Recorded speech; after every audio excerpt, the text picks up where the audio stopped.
It's on them. Chaos is up, corruption is up, and costs are up.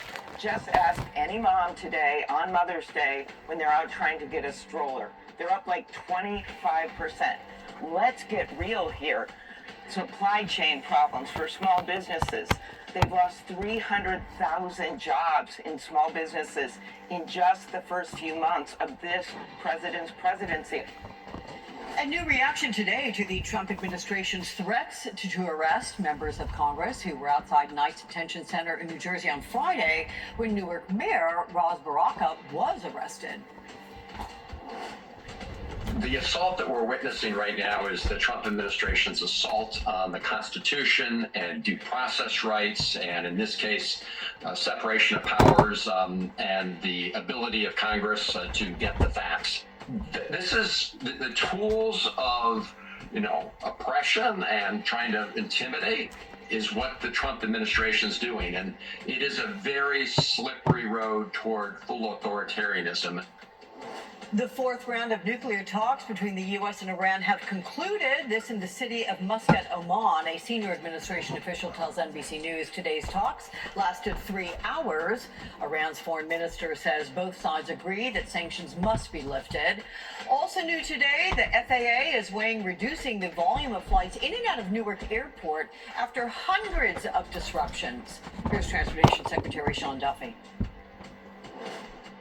In the next several weeks, we're going to have this reduced capacity at Newark. I'm convening a meeting of all the airlines that serve Newark, get them to agree on how they're going to reduce the capacity. I'm concerned about the whole airspace, right? The equipment that we use, much of it we can't buy parts for new. We have to go on eBay and buy parts if one part goes down. And NBC News has confirmed that the Trump administration is preparing to accept a luxury jumbo jet from the royal family of Qatar. It is a gift to be used by President Trump as the new Air Force One for presidential travel until shortly before Trump leaves office. Ownership. Getting back to the breakdowns in the system pertaining to aviation, these was all part of the warnings that I gave out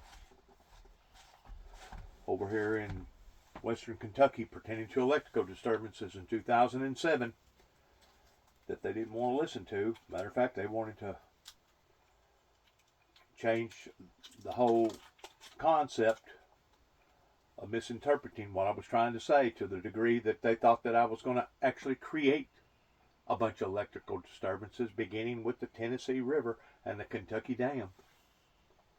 Crazy.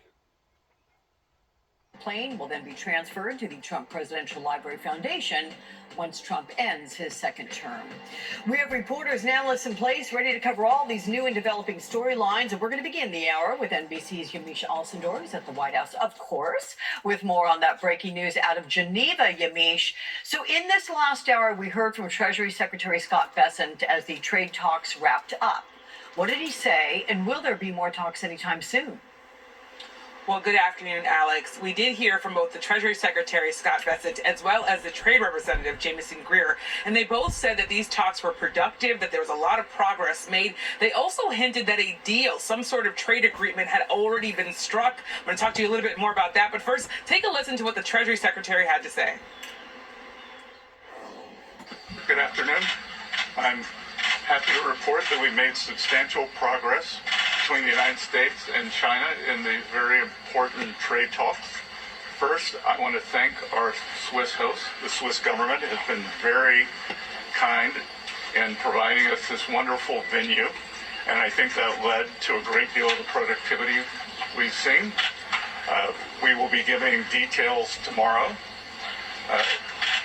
but I can tell you that the talks were productive. We had the Vice Premier, 2 vice ministers who were integrally involved, Ambassador Jamieson and myself, and I spoke to President Trump, as did Ambassador Jamieson last night, and he is fully informed of what is going on, so there will be a complete briefing tomorrow morning. So as he said, there's going to be more information, they say, tomorrow. But of course, I've been asking White House officials whether or not an actual deal or framework of a deal has been made since, of course, China and the U.S. are trying to de-escalate this trade war. I want to read to you part of what the trade representative, Jamieson Greer, said during that press conference, because this is the big question here, whether or not a deal has actually been struck. He said the United States has a massive $1.2 trillion trade deficit, so the president declared a national emergency and imposed tariffs. And we're confident that this deal we struck with our Chinese partners will help us work toward resolving that national emergency. So again, he said that deal we struck with our Chinese partners, that's the big question here. Is there an actual deal? Is this a framework of a deal? Are they marching toward a deal? All those questions are things I'm going to be asking all day long, Alex. I'm glad you will be, which means I'm going to ask you a few more questions later on today. Thank you, Yamiche, for that. Also new today, Russian President Vladimir Putin is proposing direct talks on Thursday with Ukraine without preconditions. Ukrainian President Volodymyr Zelensky says that's a positive sign, but insists a ceasefire must come first. NBC's Keir Simmons is joining us from Moscow. Keir, big welcome to you. So what is the latest on this proposal, as well as the 30-day ceasefire that Ukraine and its allies are pushing for to start tomorrow? Well, just some news in the last hour from Washington that President Trump appears to be supporting the idea of President Putin that there should be talks without a ceasefire. Get to that in more detail. We were in the Kremlin here in Moscow, Alex, when just before 2 a.m. Last night, President Putin, under pressure from Washington and Europe, called for direct talks with Ukraine starting on Thursday this week, saying he, quote, could not rule out that the talks would lead to a new truce, but there needed to be serious negotiations. He said the talks should take place in Turkey, but President Putin did not agree to that immediate 30-day ceasefire Ukraine, Europe, and the Trump administration has said that it wanted. As I say, NBC News was one of a small number of international news organizations inside the Kremlin for the announcement, and afterwards we questioned Putin's spokesman. This is a rejection, isn't it, of President Trump's request for a 30-day ceasefire? This is a proposal by President Putin. But it's a proposal to have talks before there's a ceasefire. It's a proposal to have talks before there's a lasting in order ceasefire. to find a way for a ceasefire. But the Trump administration has said you need a ceasefire first, so there's a disagreement there, isn't there? We are moving starting from our national interests. And this is a proposal by President Putin. And there's more today, Alex, President Zelensky calling Putin's statement a positive sign, but saying we expect Russia to confirm a ceasefire first, a view supported by the French president, President Macron. And then I mentioned at the top there, just now we've seen this from President Trump on Truth Social. President Putin of Russia doesn't want to have a ceasefire agreement with Ukraine, but rather wants to meet on Thursday in Turkey to negotiate a possible end to the bloodbath. Ukraine should agree to this immediately. The post ends with, have the meeting now. That said, over the weekend, Alex, the Trump administration sending 100, green-lighting 100 Patriot missile defense systems from Germany to Ukraine, and the war continues overnight. Ukraine reporting numerous Russian drone attacks. We will see what happens, given that Volodymyr Zelensky, Keir, as you know, has said he wants to have a ceasefire in place before any meeting on Thursday. So we'll watch carefully with your help. Extraordinary reporting there from the Kremlin. Thank you. Joining me now is former Deputy Assistant Secretary of State Joel Rubin. Joel, welcome to you. Vladimir Putin now says he wants these direct talks with Ukraine without preconditions.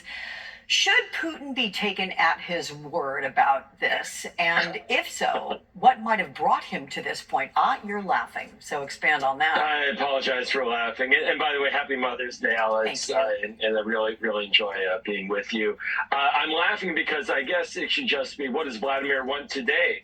That should be the American policy. We have a policy. It's about a ceasefire. Putin says he doesn't want that. Instead, he wants direct talks now without pausing. And apparently that's now our new policy. It's really American weakness personified. I do give President Trump credit for pushing publicly that there should be a ceasefire. And I do think that he's gotten Putin's attention. But we can't be chasing the Russians like this. We need to set up some clear parameters. We need to work with our allies. This goes to the bigger fundamental picture, which is that we're not negotiating from a position of strength or organizing negotiations at all from a position where we have allies alongside us and really put the pressure on Vladimir Putin to come to the table. And so we're doing what we see, which is sort of flipping in the breeze depending upon what Vladimir Putin wants today versus yesterday. So then you have Ukraine insisting on the temporary, a full ceasefire before any negotiations start. Look, both sides accuse the other of breaking every limited ceasefire that there has been in existence. Neither side trusts the other. What are the odds, Joel, that we see face-to-face talks May 15th? You know, I guess we could say 50-50. You're right. Look, there's no trust. There's no love lost. These warring parties have been going at it for 3 years. Too much loss of life, a tremendous impact on Europe, hundreds of thousands dead. They need to get the talks. They need to get a ceasefire as part of that. And Vladimir Putin needs to understand that he cannot get conquest as part of a gift for this kind of policy that he has towards Ukraine. I think those parameters need to be clear. And we need to stick to our policy and push Vladimir Putin, quite frankly, to stop his aggression into Ukraine so there can be legitimate talks on the way forward. Okay, we're going to watch this very carefully. Let's move to what happens Tuesday, which is, as he did in his first term, Trump heads to the Middle East for the first major foreign trip of his second term, with a stop at a summit in Saudi Arabia. Then he goes to Qatar and then the United Arab Emirates. The White House said the goal is to secure economic agreements that includes the prospect of a $1 trillion amount of investments and a $100 billion arms package with the Saudis. But, Joel, this is happening after Israel approved new plans to seize and occupy Gaza. What does it tell you, with trade and economic investments being Trump's first order of business and not diplomacy?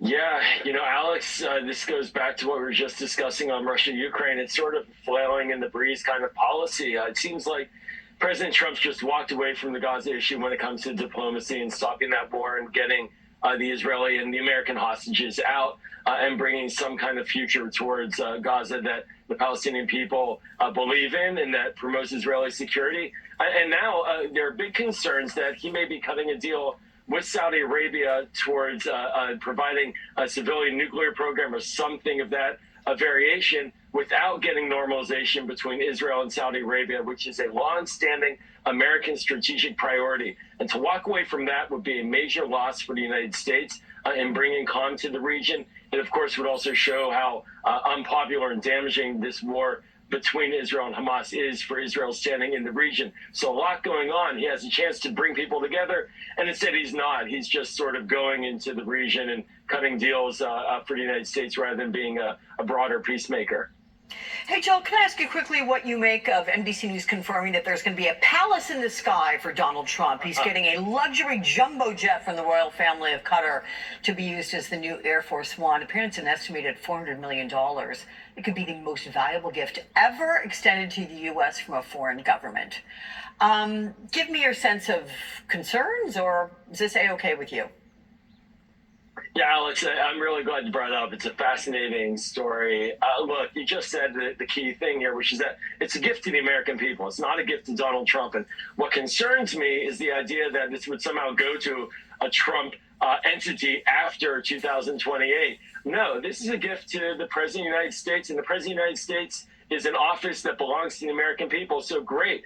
Take the airplane, refurbish it, pay using taxpayer dollars for the flight attendants and the security, and then we get to keep it for the next president too. It should not be going to anything associated with Donald Trump on a personal level after this term is up. Which is what you've pointed out. It is supposed to go to the Trump Presidential Library Foundation after this, right before the end of his term. Well, we'll see if others think it's a problem, too. Thank you very much in the meantime. Joel Rubin, good to see you. Two airports at a standstill for a time today. At one, it is the same scary problem. We're back in 90 seconds.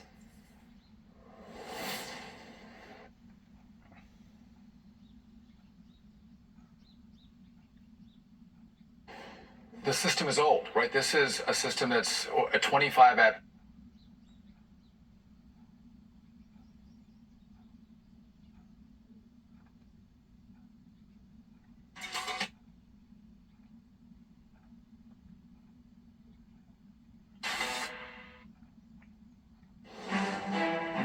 Some breaking news at two of the nation's biggest airports. The FAA says new equipment outages forced ground stops at Newark and Atlanta airports today. Let's go right to NBC's Maya Eglin, who's joining us from Newark Airport. Maya, this is still developing, apparently. What are you learning? What's going on there? Yeah, hey Alex, we're at Newark where we're hearing there was a third technical glitch impacting flyers here. It's directly connected to the Philadelphia TradeCon, according to the FAA, and that's that site in Philadelphia that is responsible for this airspace. It helps guide planes in and out. The delay today resulted in a complete ground stop. That means no planes were allowed to take off here at Newark, and all planes headed to Newark were also grounded in their origin location. That ground stop has since been lifted, but it's still impacting flyers here. Let's take a listen to what Transportation Secretary Sean Duffy told Kristen Welker about these technical issues. The system is old, right? This is a system that's 25 at best, sometimes 50 years old. The Congress and the country haven't paid attention to it, right? They expect it to work. And so now I think the lights are blinking, the sirens are turning, and they're saying, listen, we have to fix this, because what you see in Newark is going to happen in other places across the country. Secretary Duffy was absolutely right, because today we're also hearing that there was a technical outage at Atlanta Hartsfield-Jackson Airport in Georgia due to, again, technical issues with this aging system. This is the third outage here at Newark, and it's not just because we're not seeing delays just because of these technical glitches, Alex. There's construction going on here. There's an understaffing issue. There's been really bad weather, and again, all of this resulting in kind of lack of confidence from both travelers and the staff members that we've been speaking to here at the airport. So we'll be keeping an eye and monitoring to see if these delays and cancellations go up. So far, they've been okay compared to last week. Alex? Yeah.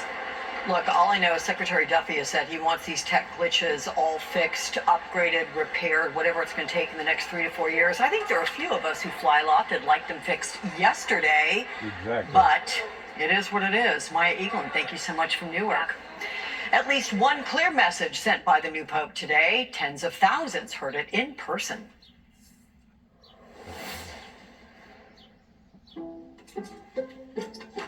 Some people just know they could save hundreds on home insurance by checking Allstate first. First night in the new house. Yes. Like you know to check the neighbors first before buying a house. Sorry about that.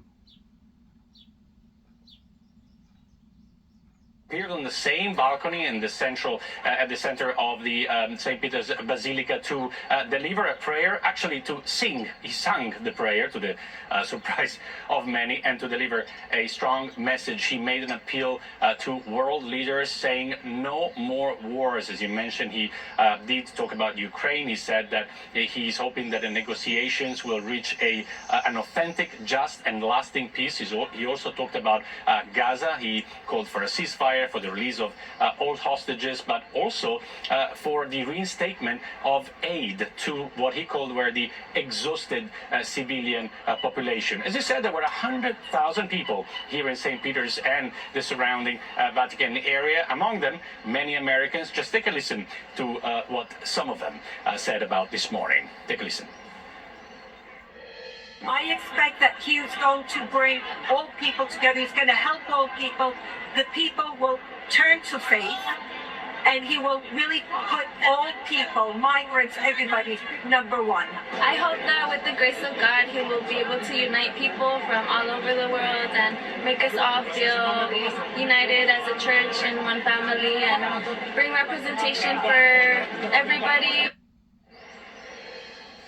Well, this is a Pope who also is already surprising us. Yesterday, he left the Vatican for a surprise visit to a town south of Rome, and then on the way back, he stopped by the Basilica of St. Mary Major to pray at the tomb of Pope Francis, Alex. Yeah, that was quite something. Deborah, to you now. Listening to him today, did we learn anything about the tone of Pope Leo's papacy going forward? Well, Alex, as we heard when he had stepped out onto the loggia after... It ain't so much as paying attention to the tone coming from the new Pope, but it's the tone coming from the people towards the way that the people want to glorify the Pope like he's another Jesus Christ superstar or another savior or some sort of a white knight, whatever. That's the tone that I'm hearing out of the Catholic movement. That really it's frightening to me, to be quite honest with you, because that's exactly what they're going to, according to the way that I understand various people that's interpreted the Bible, that's exactly how they're going to deal with the false prophet. They're going to praise him and glorify him and put him on a pedestal, and then within about 3.5 years into that peace pact that he's going to make with the world is whenever he's going to reveal himself towards the true identity, and that's whenever he'll get knocked down, and then the Antichrist himself will rise. I don't know if the Antichrist, there's been speculation that the Antichrist would actually rise through the Catholic Church. I don't know if a lot of people know that or not, but there's been speculations for years, because of their influence, because of their power, because of their statute. I hope that not be the case, but I don't know. Hopefully, during the false prophet and the Antichrist, I'm going to be out of here. Election. He said, peace be with you. So it seems clear that peace building would be on the forefront of his agenda, and certainly in the appeals that Claudio just mentioned, that seemed at the forefront. So I think that was very key. But at the same time, he wanted to encourage young people. He told them to not be afraid, sounding a little bit like John Paul II there with that. And he also spoke about vocations, saying that it's important for people who are possibly discerning vocations to have good role models and good witnesses who are credible. So, and he also wished a happy Mother's Day. So I think there's a little bit of everything. There's peace, there's faith, there's a little bit of relatability for some of the main days for the global population. He's kind of touching on a little bit on all of it. Yeah, and to Claudio's point that he made that surprise trip outside the Vatican and he visited Pope Francis's tomb. His first address, as you know, has been drawing similarities to Francis. Is he expected to continue Francis's legacy, at least to some degree? I think it's not something that's a deliberate decision that I want to continue his legacy. I think it's more that they just have a lot in common, and even some of the predecessors have quite a bit in common. So I think that it's very fair to say that in terms of that pastoral approach, expressing how God loves everyone, we heard when he said that God loves everyone unconditionally, there will definitely be continuity with that, but it won't be exactly a photocopy either. We never saw Pope Francis singing the Regina Caeli out on during any of the Regina Caeli addresses. The intonation wasn't great, so maybe you should stick with the day job. No, I think it was pretty good. A lot of people seem to really appreciate it. Yeah. So I think it's similar, but they'll have their own style. Yeah. So, Claudio, given the tremendous change in the Pope's life in the last 72 hours, what's expected this week? Is there more change, or has the routine begun? Well, there is an official schedule. Tomorrow, he will meet with the international media. We will be there. Of course, this is something that popes usually do. Then next Friday, he's going to meet with the Vatican Diplomatic Corps, and then in next Sunday, May the 18th, he's going to deliver his first official mass. That is the installation mass. So expect hundreds of thousands of people, of course, for that occasion here. But at the same time, as he's done yesterday, he may just surprise us in the coming days as well. So we'll just wait and see. Keeping you on your toes, both of you, Claudia and Deborah. Thank you so much. Yeah. It looks like we'll see you next Sunday, too, for that as well. Thank you. The real-world consequences of Donald Trump's tariff war, how they are being felt today.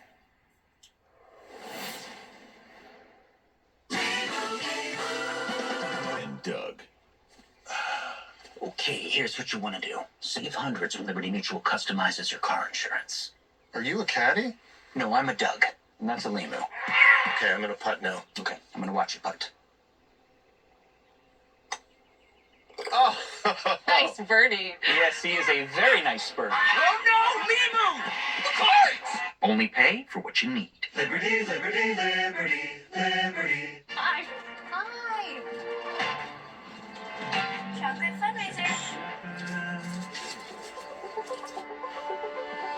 With the Chase mobile app, things move a little more smoothly.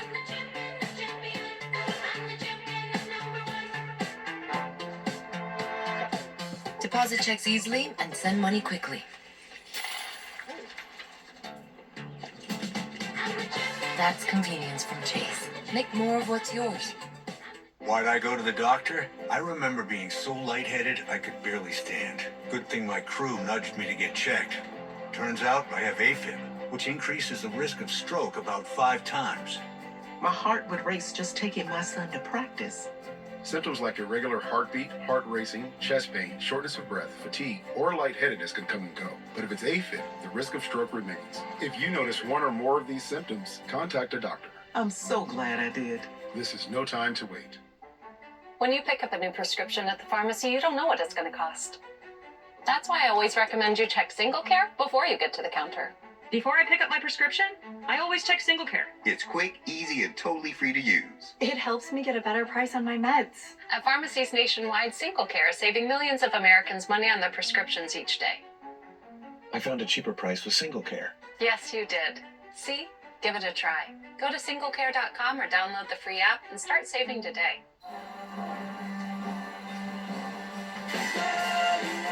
Adults these days. Don't feel your age. Act your age. Ask the Queen. Yet another toothpaste that does not whiten. Girl, this one works. Basic toothpaste stops at the top. Crest goes deeper to dissolve the bonds that hold stains to teeth for whiter teeth in one day. Crest. So which would you recommend? Do you like brown? Yeah, some things are just better at home. With Empire's Home Floor Advantage, you can compare samples in your own space. Call or visit EmpireToday.com and get the home floor advantage. Empire Today. These moments, they matter. The laughs, the little wins, the times when it all feels a little lighter. Because of you, we are family. St. Jude, we're here when it matters most. Support St. Jude families. Enjoy the intense flavor of Lavazza Dolce Vito. Is this Las Vegas? Venice. I'm confused.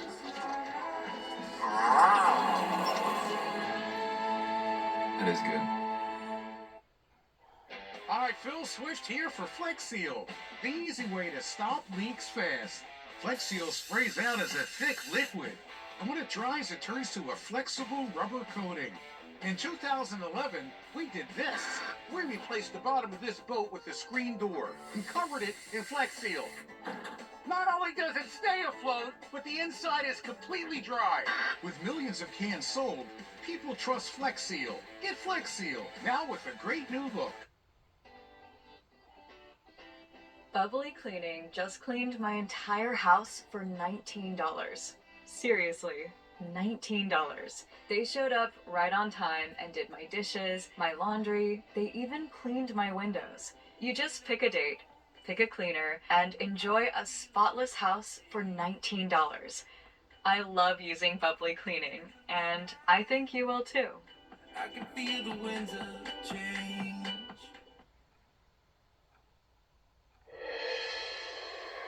Right now, U.S. officials in Switzerland announced progress with Chinese representatives on tariff de-escalation talks, hinting at more details to be released tomorrow.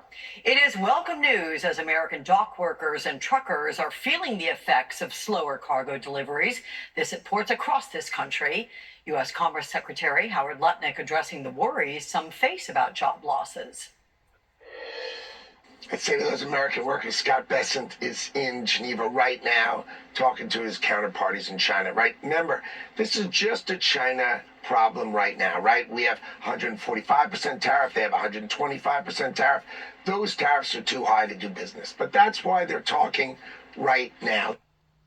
Joining us now is former chair of the Council of Economic Advisors during the Biden administration, Jared Bernstein, and Politico White House reporter Megan Messerly. Welcome to you both. So, Jared, what is your reaction to Commerce Secretary Lutnick there? I mean, it is valid for dock workers and truckers who are losing jobs right now to ask why these tariffs were so high to begin with, right? Exactly right. What I was struck by and what we just heard was Secretary Lutnick sounding like this problem that we had came from outer space. And it wasn't, in fact, his administration and his boss, President Trump, who set these tariffs at a completely impossible level, 145%. Alex, you and I have talked about this for a long time, and especially in the Biden administration, I was always straightforward about accusing China of unfair trading practices. But you don't get to where you need to be by stopping, which is essentially what we've done, cargo ships from moving between here and there. And so we are almost certainly looking at empty shelves a few weeks hence. This administration never thinks of measuring once, twice, thrice, and then cutting. They just cut and then let the chips fall where they may. And that's just a terrible way to run a global economy. And look, Lutnick, if you agree, sounded completely obtuse to concerns by dock workers, by truckers, Jared, who are saying, hey, we're seeing our hourly work diminish. We're worried about less income and being able to pay for what we need to for our families. There was no sense of that. So, Alex, your problem with your analysis is you just have too much common sense that you're bringing to this. You know what I mean? It's anyone who knows anything about this, and even people who don't know much about it, will tell you if you set prohibitive tariffs, dock workers are shortly going to be in trouble. Now, if you want to explain to those dock workers why this is worth their while, why on the other side of this great things will happen, go ahead and try pain now, gain later. But in fact, there's zero empirical evidence that these kinds of initiatives will yield anything that's going to help those workers, or for that matter, the rest of us on the other side of this, which is, by the way, why you see the administration working pretty hard to find off-ramps to the president's just terrible trade policies. And they all kind of run around trying to explain how they're doing great negotiations. They're just covering up the damage that he's done. So, Megan, this meeting, it was just to get the ball rolling. So expectations from the Trump administration weren't high going in. And yet, Trump is touting a, quote, total reset of trade relations. And now we have confirmation of, quote, substantial progress. Was this second day of negotiations an unexpected development? Is it hinting things are going better than expected? I mean, that is certainly what the administration is telegraphing out of these talks in Geneva. I think the one thing that we've heard is substantial progress.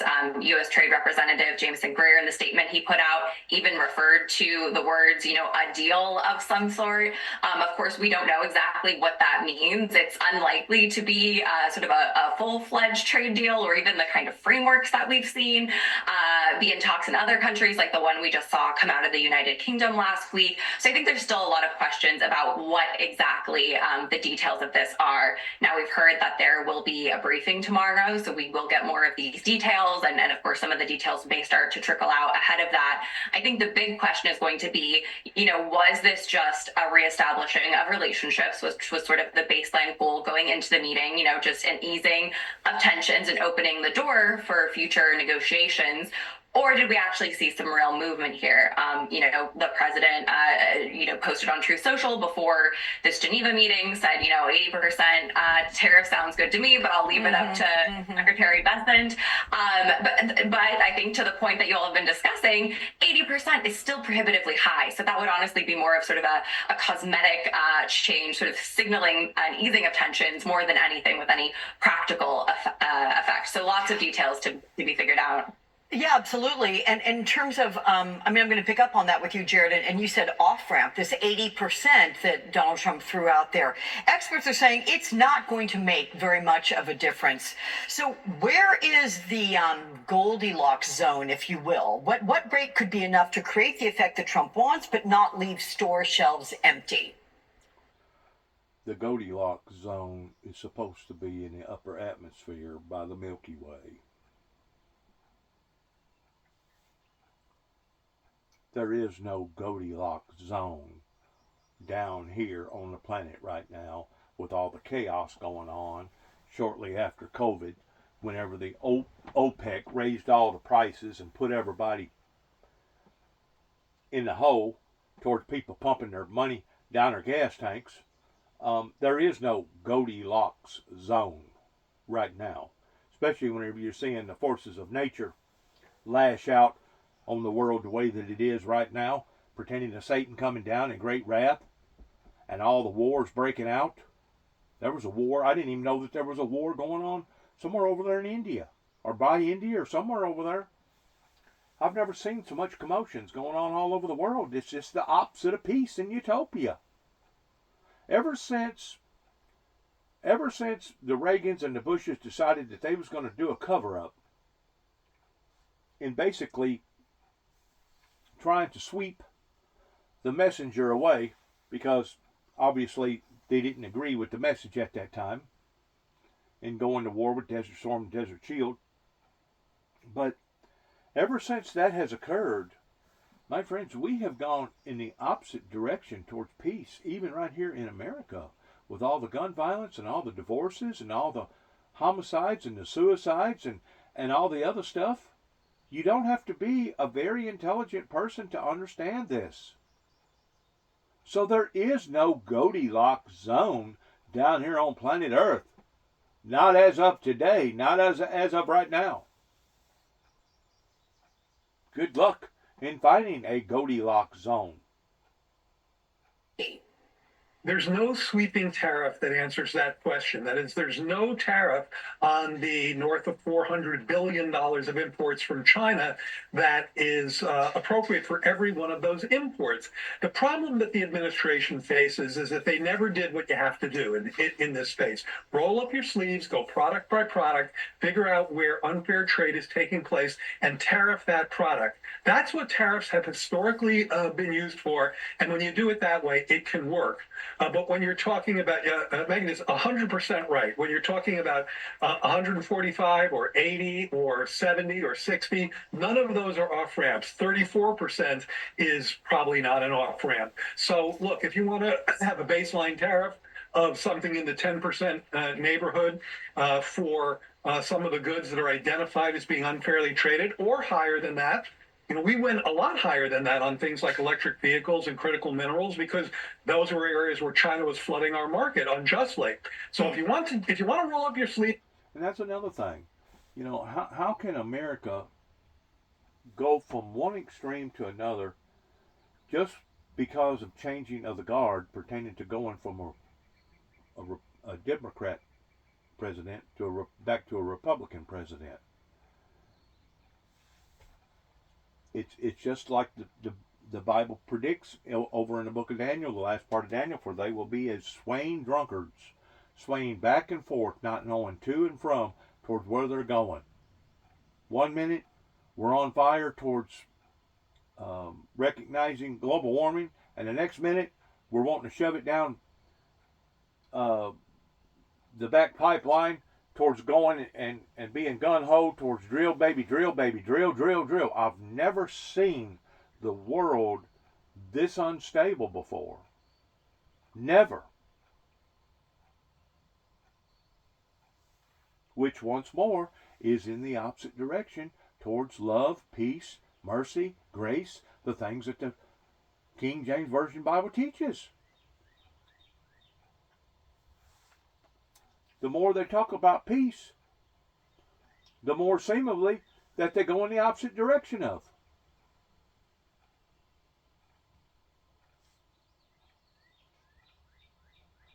And do the work.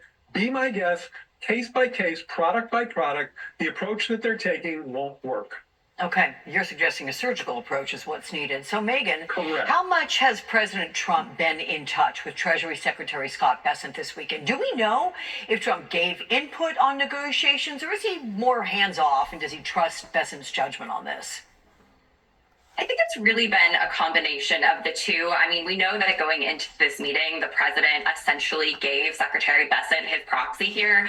Again, in that True Social post saying, it's up to Scott B is how he referred to it in the post. That gives him a lot of leeway, Secretary Bessent, a lot of leeway to actually be able to negotiate something. On the other hand, we know that they have been in close communication. We know they talked last night. So this is not, happening without the president's involvement or input. This was something that was really important to China. In fact, they had been asking for a point person from the administration, to be able to have these kinds of conversations with. And they wanted to know that this is someone who had the president's support and the president's ear. So it's important to China also that the president is looped in on this, because of course, if Secretary Bessent goes in and makes a deal that the president is not okay with, he's not going to adhere to it. And so it's been important that they stay in communication. So I think what we've really seen here is sort of the influence of Secretary Bessent, on sort of shaping the president's tariff agenda, right? On one hand, really sort of embracing tariffs and the role of tariffs, but like we've seen in some of these broader conversations and what's going on in India and Japan, right, trying to figure out, a way to walk back some of those tariffs and actually come to some sort of agreements with some of these countries. Yeah. Give me a sense, Jared, of where you think this goes next based on what we heard today. That's really a challenging question because we've had so much back and forth and so much uncertainty. I think one of the things we should watch for tomorrow is how much information we get in this presser that we're expecting to hear about the deal. If it stays up at vagaries, 40,000 feet, I think we'll see markets and investors get a bit nervous that maybe there's a lot more sizzle than steak in what they just delivered. So the first thing we should do is look at market reactions tomorrow. And then we have to just look at really, hard, raw numbers. If they're coming in at a comprehensive sledgehammer versus surgical, to use your apt analogy, number that's anywhere between 50 and 100%, we're still looking at empty shelves and a lot of American workers and small businesses having real problems. So those are a couple of areas I want to keep a close watch on. Okay, Jared, Megan, thank you both for the conversation. Appreciate that. I'm hearing every time I go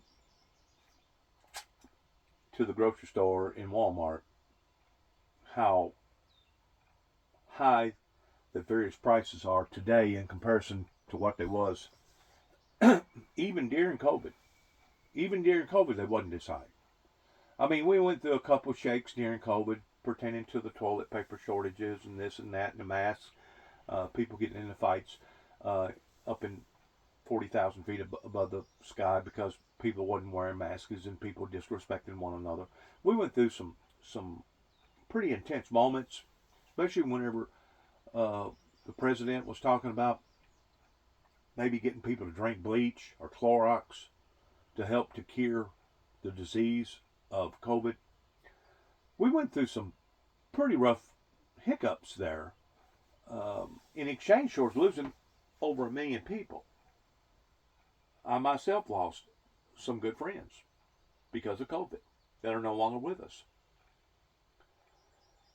But I'm going to tell you, the things that's going on right now really, really concerns me, because you're talking about 7+ billion people on the planet. And when you get to looking at what they're talking about in the White House right now, pertaining to tariffing this, tariffing that, doing this, doing that, and if you get to looking at the wars and you get to looking at Mother Nature, I don't care what kind of pretty face that you want to put on it in getting up there and explaining that we're not actually seeing what we're seeing and that we're not actually absorbing what we're having to absorb. But I guarantee you, whenever I go to a grocery store and on every aisle, on every item, people are making complaints. And I'm not saying that every item has went up, because not every item has went up. But whenever the gasoline problem goes up, I've used this as an analogy towards basically I forgot now. You see them on playgrounds where you You go up and down, up and down. The child goes up, one child goes up while the other child goes down. One child goes up while the other child goes down. Whenever you get to looking at that analogy, the OPEC industry has always played with the world pertaining to the markets towards raising the prices up $1 and then bringing them back down 50 cents. And some people call that, well, that's good marketing. That's good marketing skills. Well, it may be whenever it's the right appropriate time to do good marketing skills, but whenever everybody's trying to recover from COVID, and even during COVID, is whenever OPEC decided to do this, coming from the Saudi Arabians, that's whenever it got everything off kilter, including losing 1 million people plus right here in the United States. And people has never gotten over this. We haven't evolved towards getting over this. And from all indications of what I'm looking at, they're not going to get over this. And I know that they're not going to get over this, especially the way that this government of the White House is trying to establish itself in doing this. I've said all along, it is going to require a mighty move of God. It is going to require a revival to change the perspective of the paradigm shift that should have went on in the late 80s that didn't go on, and now everybody's basically in behind the 8 ball trying to make up for lost time, trying to crawfish, trying to do this, trying to do that, and instead of making things better, it's making things worse. And if you don't believe me, go to Walmart, go to the grocery aisle, and get to talking to people about the price of things in there. And that's just one example. You can go to the job market that they just got through discussing earlier. You can look at how many jobs has been lost just within the past few months. You can look at the price. Gasoline has not went down. They say it's went down, but I don't see it going down. I mean, gasoline was less than $2 a gallon and never got over $2 a gallon whenever Donald Trump was running the first time for president. After he became president the first time, gasoline, as far as I know, in this particular area, I don't know in every area in America, but in this particular area, we never seen gasoline go over $2 a gallon. Well, that kept the inflation rolling. That way people wasn't pumping their money down their gas tanks. They was actually using it to buy new TVs, new appliances, new this, new that, going and possibly dreaming and selling their old house and buying a new house, or getting rid of their old car and getting a new car.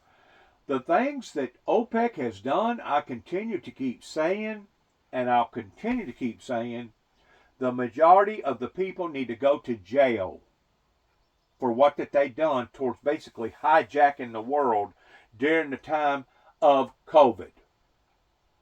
They need to go to jail. And the people over in Saudi Arabia that the President of the United States keeps wanting to butter up with needs to go to hell. Because those was the people that offset everything, that got everything off kilter. You know, I'm not the smartest knife in the drawer. But I'm smart enough to see that what is going on is a bunch of BS whenever it comes to blowing smoke, because in the direction that we're heading in is not a good one, my friends. It's not a good one. Instead of them making things better up in the White House with all these tariffs. And have you noticed that Elon Musk has just suddenly just disappeared? You don't no longer hear Elon Musk pertaining to the government any longer, hardly? Just disappeared. Well, guess what? His people are still up there. They're still itemizing. They're still equating. They're still looking at this and looking at that. Even though they may not be putting Elon Musk at the front of the spear, he's still in there. We're still feeling the effects. And some of those effects I've agreed with that needed to be looked at very, very precisely, like pertaining to shaving here, cutting here, doing this, doing that. But whenever you get to looking at safety concerns, especially coming from the aviation, my friends, that right there should be a red flag going up for every airport in the world, not just America, but in the world. that what the hell is going on. Now all of a sudden we're seeing these electrical disturbances, these blackouts, these shutdowns. We're seeing the system being overloaded in so many different areas, not just with the electrical grids towards the weather either being extremely too hot or extremely too cold or whatever, but we're seeing deterioration of the I'm going to use the word Y2K on this. We're seeing the deterioration of Y2K that did put everybody at one time up to scale pertaining to having uppity type equipment and uppity type materials to be able to software and stuff like that. But now, 25 years later, since Y2K, now all that equipment has basically become old. It's obsolete. Like the guy was talking a while ago, some of that stuff you got to get online and search for now whenever it does tear up because it's no longer in the predominant market. So what is going on whenever it comes to giving out all these mixed signals? Sounds to me like a bunch of drunkards swaying from one side of wanting to do something, of going to the other side. One day we're all going to do this. Next day, oh no, we're not going to do that no more. Oh, we're going to go over here. We're going to do this. I have never seen so much worldly, economical instability. And it's going to all lead to something extremely, extremely harsh if we don't watch. Because whenever you start having major countries, I'll put it this way.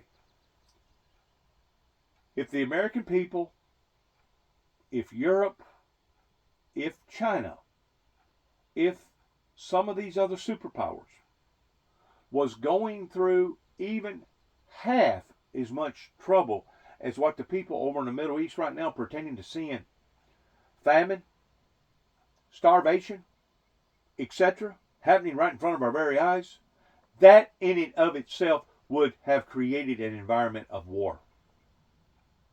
Whenever you have that many people that's suffering in hardship, at that point in time, death is actually a welcoming thing. And I guarantee you right now, matter of fact, I just got to discussing this about a day or two ago with one of my good friends. He's a cousin of mine, pertaining to what went on in Afghanistan with us leaving all that equipment over there. That was part of the problem that we committed upon to ourselves. The other problem is that we didn't go back and finish the job, even though the chief and commander at that time kept telling everybody to finish the job, finish the job. Well, why didn't you finish the job, Mr. Biden? You was the guy in control at that time, under the helm. Why didn't you tell everybody in those airplanes and those bombers and those destroyers to turn around, go back after 11 days, realizing that the people from Afghanistan laid down and basically surrendered to the Taliban? Why didn't you go back and finish the job? Because what that done, that put out a signal. And it put out the wrong signal to the wrong people, such as President Putin. And at that point in time, Putin and Putin's oligarchs got to thinking, well, wow, if America don't think no more of their time and effort than that they spent 20 years over there trying to conform a bunch of people, and then 11 days later, they basically surrender and the Taliban takes back over, well, that means that their works was futile. And it also means that they really are not standing to their word towards why did they ever go over there to begin with, which was supposed to have what? Defeated the enemy to bring stability to the region, just like Dick Cheney talked about pertaining to eradicating the axis of evil.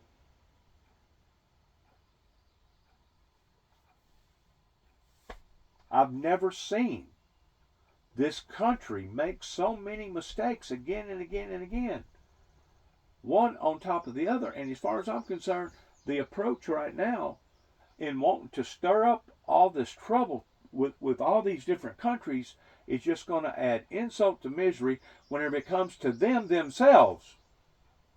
that are suffering immensely. Them themselves, which want to project some sort of humanitarian aid to their own people, but because the ship is going down, now everybody is in a self-sustaining mode, and when it comes to the big people, the rich people, the powerful people, taking care of their people over there, we're going to see more and more suffering out of all this. Instead of seeing something good come out of all this, we're going to see something bad come out of all of this. And like I said a while ago, if it reaches the level that the American people are suffering even half as much as what they are over there on the Gaza Strip with Hamas and all that suffering over there right now, if it was half that much, you would be looking at a group of people that would be declaring war on somebody that had caused that, or somebody that wasn't helping to prevent that. Whenever Christ said, "Those that are for me cannot be against me," that's exactly what he meant, because there is no middle ground. There is no burning the candle on both ends. There is no could be's, would be's, or maybes. All these hypotheticals didn't even exist back then. It was either yay or nay. That's what the Bible teaches, yay or nay. Either for or against, okay? The thing about it is, whenever you have all these hypotheticals going on and gaslighting going on, it causes turmoil in people's lives. It causes concern. They become insecure in having faith in their government, in having faith in the system, in having faith in each other. The next thing you know, those that can hoard, those that can go down here and buy a whole truckload of toilet paper, goes down there and gets it, and then a few months later finds out, well, there ain't no shortage of toilet paper, and then tries to take it back, and the retailer says, "Go fly a kite somewhere. We're not taking back your toilet paper." You see the problems that anxiety itself can cause by gaslighting, by going about this in the wrong way? You're still not implicating a holy, eternal spirit of going at this pertaining to a movement of God regarding a revival. It's going to take a revival to re-revolutionize not just America's thinking, not just America's equipment, not just America's computer software, but it's going to take that to change the world. And if we're not willing to accept that and move upon to that, then obviously proof is in the pudding towards a bunch of people that's claiming one thing but not willing to implicate it in actuality. Because I base people off of not what they say, but off of what they do. And I know what people should have done up here in Dresden, Tennessee, in the courthouse during the time that my brother and I was going through a spiritual battle for basically from 2014 to 2017 till he died, 3 consecutive years there, that we was basically being hammered on by various people in the communities. Not all of them, but various people in the community was trying to turn the Jackson family into a mockery. They wasn't just after one particular person. They was after the whole family. Going all the way back, who knows when. But there's consequences in either not doing the proper thing, or you should have done the proper thing and you didn't do the proper thing. There's always consequences. And we're just now getting to the boiling point of seeing these consequences, my friends. And if you think things is rough and tough now, wait until we have a bad winter. Wait until fuel prices spike again. Wait until, propane gas right now in Union City at Tractor Supply is $3.99 a gallon. That's high. In comparison, whenever I first come back to Tennessee, I think propane gas at that time was like $1.80, $1.86, maybe $1.67, something like that. there's a lot of people that can't afford to go out here and reconform to a different system pertaining to heating their homes or heating whatever that they're living in the form of propane. So they're forced to have to go buy this high dollar propane. How come propane hadn't gone down? If they claim that well, as far as that goes, how come gasoline hadn't went down? I think on the barrel right now, what is it, about $60 a barrel?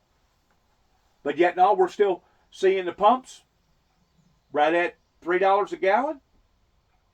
I think it's $2.67 right here in my particular area. And that's for the cheap grade stuff. That ain't the good stuff, that's just cheap stuff. So it don't make sense whenever it comes to all your businesses right now trying to survive by putting the weight off on the consumer, and the consumer has already taken enough weight. And if you don't believe me, all you got to do is look at the bankruptcy courts. All you got to do is look at the defaults pertaining to home mortgages and stuff. All you got to do is look at how many people that's not paying on their their car payments because their salaries hasn't went up. Everything is unstable, and it's unstable in a bad way. And I couldn't even imagine right now if I was living in South America somewhere towards just exactly how bad that bad is actually becoming. Because I guarantee you, it's going to be the bullies, it's going to be the rootless, it's going to be the wicked that's going to try to conform the godly, and in doing so, once more, you got the powerful and the rich taken from the weak. And that's the very opposite of what the Bible talks about, what Jesus Christ expected out of us. That's the very opposite. You got people right now that's hoarding stuff. They've got money, they've got drug money, they've got all this other stuff. They're laundering money, going in and out of different countries. Those are the people that's making it hard on the small people. And we're only going to see more of that because in this formation of this ecosystem that's going on right now, where the big fish eat the little fish, and then the bigger fish eat the big fish, and then the bigger fish eat the big fish, etc. And then you get up all the way up to the whales. Whenever the whales start eating on one another, then somebody will do something. I don't know if it'll be good or bad, but that'll cut out a lot of this chaos. But why do we have to go down that road? Why do we have to take this path? Because we have seen what that has caused in other cultures, in other generations. I mean, you can go back to the Spanish flu before World War I and look at how that evolved and how that changed society in a negative way. And the next thing you know, what happened? An all out and out world war broke out. And I tend to wonder that that's the era that a lot of these imitators or these imposters are going in, because they could come up with a different solution. They could be approaching this in a whole different way if they just all got together and chose to do it. That's the problem. They're not getting together and choosing to do it because now everybody's in a hoarding type state. Mine, pertaining to the has-s and the has-nots. And the has-s want to keep what they've already got, and they want to even take what the other ones don't got. And what they don't realize is that the has-s, pertaining to the 1%ers, eventually are going to start eating on one another. And whenever that occurs, something big is coming down the pike.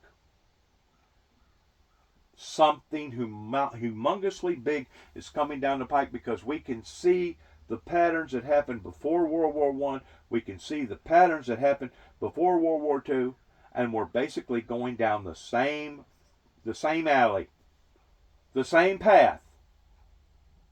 And if we're not willing to conform on a spiritual level, you can get ready for the hardships that's going to fall upon to not just the American people, but the world, that's going to be unlike anything that they've ever experienced. Because the Bible talks about that there will be a time of trouble. A time of trouble such as humanity has never had nor ever will face off on again. And we're heading towards that time of trouble. Now, I'm pretty sure you got speculators and you got forecasters and you got all these other financial people that want to tell you, oh, no, that ain't the case. Oh, no, we're going to work it out. Oh, no, everything's going to be just fine. Well, they're telling you that because they want to protect their interest. They don't want to see people making a run on the banks. They don't want to see people making a run on the toilet paper, per se, or going and getting this and going and getting all that. They don't want to see all that. So they're going to try to settle everybody down. But the way that they're trying to settle everybody down is by feeding their own pockets. And if you're not smart enough to see this, then obviously you're either blind in one eye and can't see out of the other, or you just choose not to want to see this. Because this is the direction that the media is playing off on. And I tend to wonder if it's all a big game to a lot of people that does have deep pockets, because they know that they're going to be taken care of. Even if the system was to crash and burn, they still got enough money basically to take care of themselves, or they believe that they do.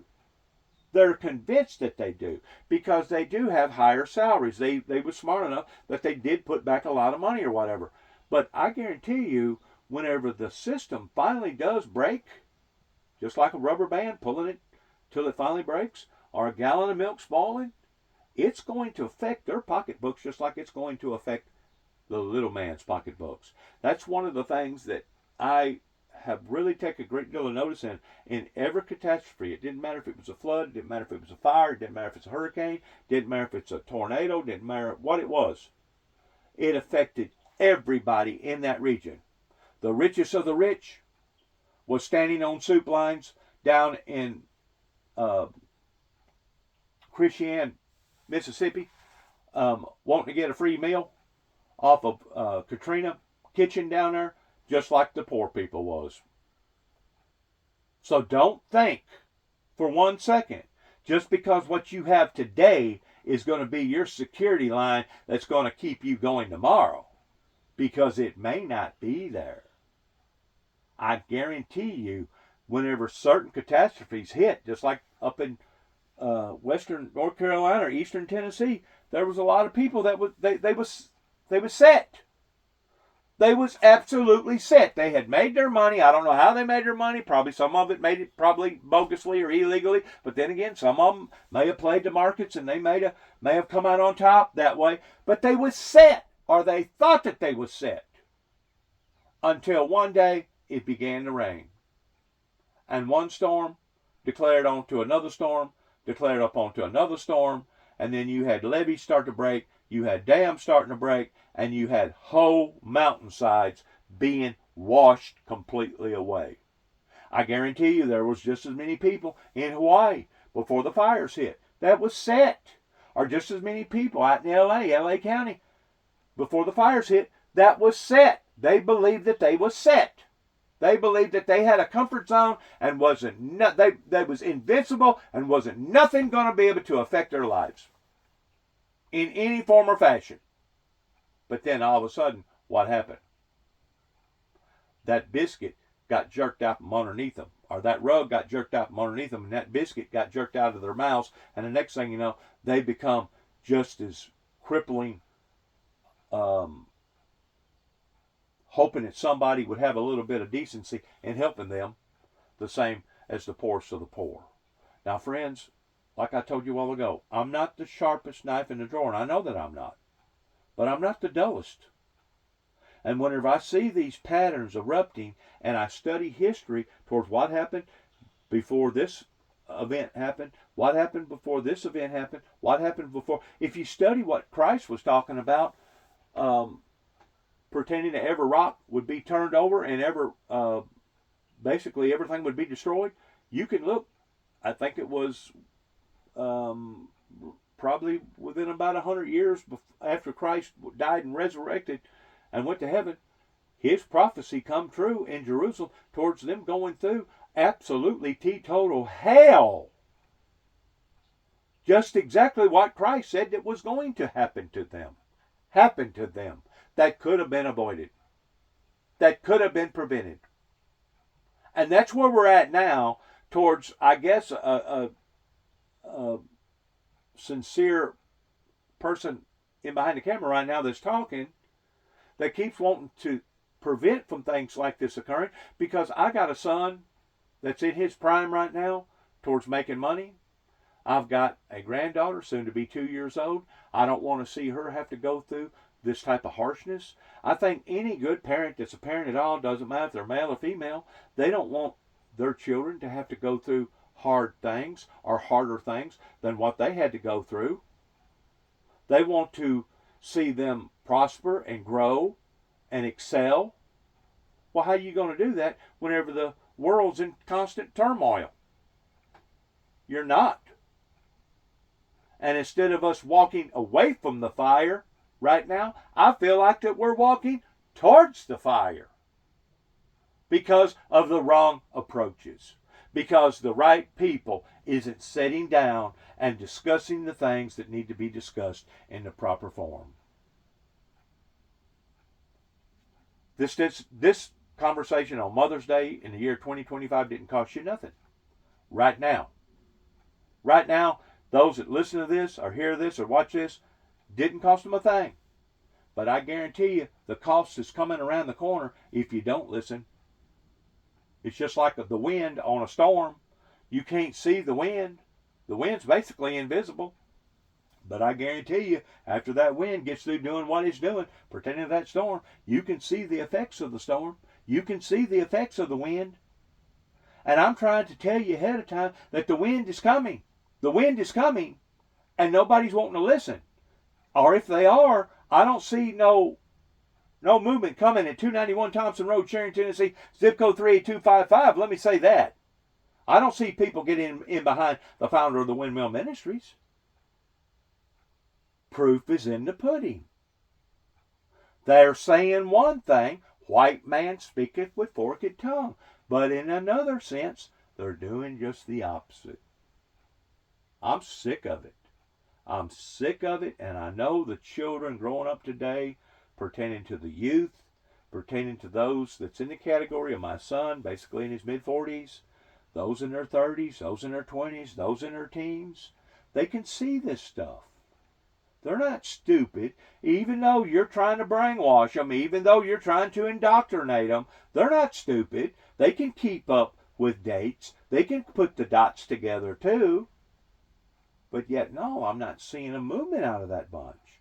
So I'm tending to wonder that maybe they are all doomed. Not only the elders, not only the mid-class, but also the poor class. And once that reaches that level, my friends, that's called danger. You're in a very dangerous position, especially whenever your own citizens gets to questioning the authority or the authenticity pertaining to the trueness of your own government, of your own country.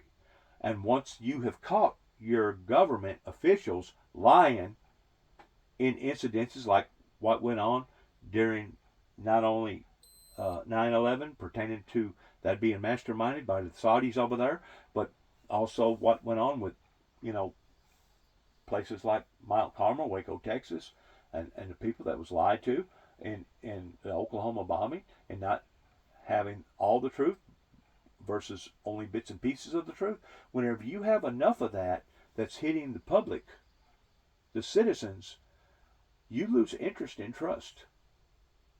Once you lose interest and trust, now you're walking on very, very thin ice, to the degree that if anything blows up, it don't matter if it's a shooting up in Louisville, Kentucky, or people burning the streets down after George Floyd, burning towns down, you're going to have a sensitive group of people that are so on the edge. Whenever something does happen, you're going to see them respond. You're going to see them react. The bad thing about it is, if you react out of anger, if you react out of desperation, you may be reacting in the wrong way. And that's what people such as myself and Al Gore and other people have been putting the information out there to the people that obviously the people either didn't want to understand or they wasn't willing to understand. Now, whenever it comes to change, this is one of the things that even Obama run on was change. Wanting to change society, change our way of thinking, change the way that we do things, change our understanding of things. Whenever it comes to change, you're always going to have resistors because it's going to affect those people's lives that was dependent upon the old system. Well, whenever the old system is no longer working, you got two choices. And I've used this analogy, and I'll probably use it again, just like the little farmer that planted the beans or planted the corn, and only about half of it come up. He's got two choices. Choice number one, leave it like it is, because the beans is already coming up, the corn's already coming up, and I'm just going to settle for what I got. Or he's got another choice, which is disking it all under again, replanting, and hoping the second time that he gets a much better stand, a much better crop. That's where we're at, worldly, not just pertaining to our country, but that's where we're at globally, pertaining to the old system has failed. Like I said, whenever Y2K done what Y2K done by putting all the fear in everybody's minds that airplanes was going to start falling out of the skies and this and that was going to happen, that was a scam. That was nothing more than a scam. But I tell you what it did do. It put everybody on the same page towards going out here and buying equipment and getting modernized computers and getting modernized this.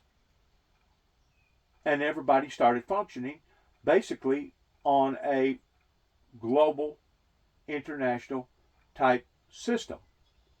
Well, now we're seeing, especially with aviation, and I'm sure there's other examples that I can use that I just can't think of right now, but we're seeing that same system that we thought was effective during that time was good enough. Now we're seeing that it's not good enough. Ooh, we're going to have to update. We're going to have to upgrade. Right, you are, especially whenever it comes to the safety and the well-being of human beings. And I've been telling you that all along, that aviation is fixing to go through a clinker. I've been telling that for probably over a year now, and been talking about electrical disturbances ever since 2007 that was going to hit massively upon this planet. Massively. In massive ways. And the problem with aviation is only one of them. I've never in my entire life seen a group of people that was so dead set that they didn't want help, and basically was so mixed up and so messed up that whenever somebody did come to give them advice, or whenever somebody did come to try to help them, they automatically thought, well, this person is trying to hurt us. They're not trying to help us. This person is going to create the electrical disturbances by taking a dam over on the Tennessee River up in western Kentucky and I guess blowing it up with my imagination into smithereens. I've never seen a group of people that was so dead set that they didn't want no help. And you know who those people was? Those was the people that was already relying upon the old system, that had comfort their pockets, that thought that they was invincible. Until that storm come, until that ice storm come, until that tornado come, until that flood come. Now I'm seeing pockets of this all over the world. Not just in America, but all over the world. And they're only increasing. They're not decreasing. And this is also a prophecy coming true that Christ said that these sorrows would come even as a woman travailing with a child, that as she's getting closer and closer to the birth pains get closer and closer together, but they also increase in pain. We're seeing this pain that's coming now in various forms, either in tornadoes, hurricanes, floods, fires, whatever. We're seeing these things on levels that our scientists and our meteorologists has never seen before.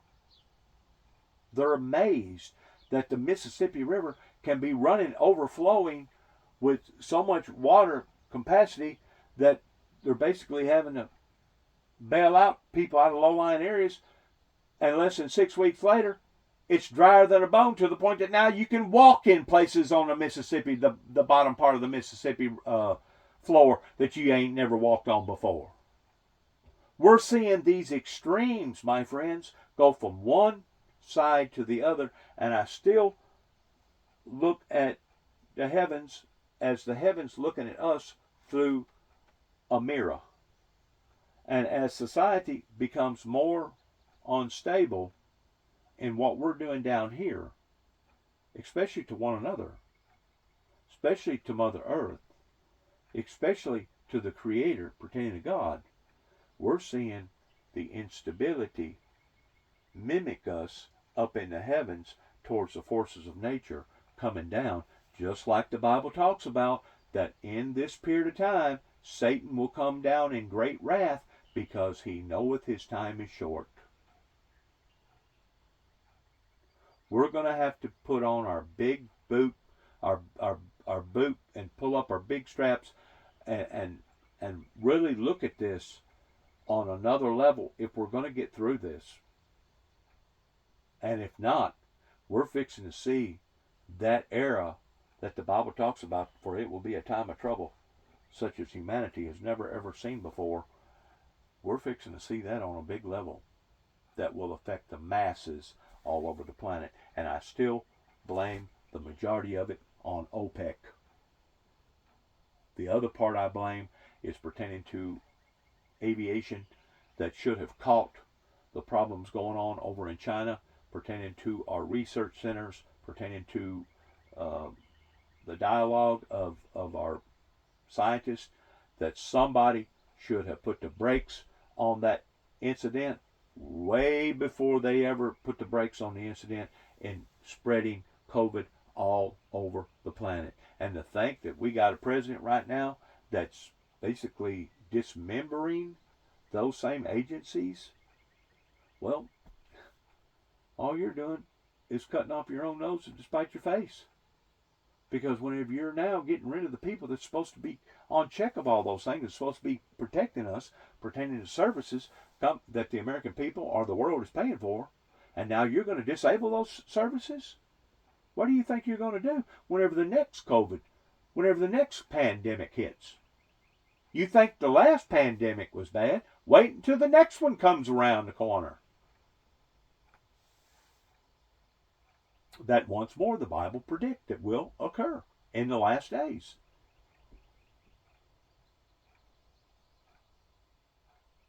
Please, those that get a hold of this Mother Day message, take these things serious, because these are not something to be winked at or to be laughed at, especially if it comes to your home, especially if it comes to your house, especially if it comes to your life or your family's life. Because I promise you right now, there's hundreds, if not thousands of people up in East Tennessee and Western North Carolina that would have been better off in their line of thinking if it would have went ahead and took them out, if they would have went ahead and died. And same thing goes with all the fires out west. Same thing goes with all the flooding. Same thing goes with everything else going on. That whenever you go through something like that, and now you're just left at the wing of the help of society, and we see how greedy that society is becoming towards everybody wanting to take care of themselves. Whenever you're left at the wing of society and there's really nobody there to help you, at that point in time, you do start contemplating suicide. At that point in time, death does look more attractive than life. Just like the people that's doing all that suffering over in Afghanistan, people's doing all that suffering with all them wars over there in Ukraine, the people's doing all that suffering pertaining to the people that's dying by starvation over in the Middle East pertaining to Hamas. Once you reach a level of suffering, intense physical, mental suffering, at that point in time, you would be better off dead. And that's what we're supposed to be preventing. Not helping, but preventing. We see where the suicide rate over here in America has reached all-time highs, especially with our children and our veterans. All-time high. Well, this is an indication that the system is failing. Benzino, Brandon Coley, And until we're willing to open our eyes to that and see that and understand that and then initiate a new plan, a better plan, not with a sledgehammer or a chainsaw, but go in and precisely figure out what we either need to do or what we should do more of or what we shouldn't do. I mean, there's probably some of those programs that probably could be narrowed down. That probably could be eliminated, kind of like chewing the fat towards eliminating areas that need to be eliminated, because there probably was people that was sitting on Easy Street that was taking advantage of the system. And it didn't matter if it was a federal system, didn't matter if it was a local system, didn't matter if it was a political system, didn't matter if it was just a regular system. They was taking advantage of the system. And that's the part that people are going to have to awaken to. And that's where people's going to have to tighten their belts. And that's where we're going to have to rely upon God the Father, the Son, and the Holy Spirit to get us out of the trenches, to get us out of the storm and back into smooth sailing. And if we're not willing to do that, my friends, on a supernatural level, the rest of our works is going to be in vain. It's going to be futile. It's going to be just like us going to Afghanistan, trying to beat the horse on the wrong end, trying to conform a bunch of people because we wanted them to conform. You got to conform. You got to conform. And then 11 days later, what happens to them? Do they conform? Nope. They lay down and they give up and they surrender to the very enemy that we was trying to teach them that they could conquer over. Whenever they talk about democracy being on the line, it's not just democracy, my friends. It's human beings' life. It's the life of human beings that is considered being the middle class or the low class, the poor class, that eventually those will be the ones that they call out the quickest. Those will be the ones that can't stand it because of the pressures, and those will be the ones that would take a handful of pills or jump off of a building or slice their wrist. And these are the things that we're supposed to be preventing, just like the safety issues pertaining to aviation. How come that hadn't already been dissected and looked upon way before now? Way before now. And which you have to ask yourself the question, well, how many other incidences is it going to take before they actually get serious with aviation towards going in and looking at what the problem is? Maybe all their equipment needs to be upgraded the way that it was upgraded during Y2K. I don't know. I'm not a computer whiz. If I don't specialize in something, I'll let you know. That's not my cup of tea. But I am smart enough to realize that there are supposed to be people out there that does have those qualifications, and those are the people that you should put in charge, rather than a sledgehammer and a chainsaw. Good luck to all of us. They're talking about this problem right now. This is the third outage in 3 weeks at Newark. And joining us now from there is NBC's Maya Eaglin. So Maya, this is creating some serious nerves among flyers and air traffic controllers. What more do we know? Yeah, hi, Alex. So as you mentioned, today was the third outage in just about 2 weeks here impacting flyers at Newark. We're hearing from the FAA that this was a telecommunications problem, likely a radio issue that made folks and workers have to use the backup systems here. All of these incidences, the last three, tie back to the Philadelphia TRACON.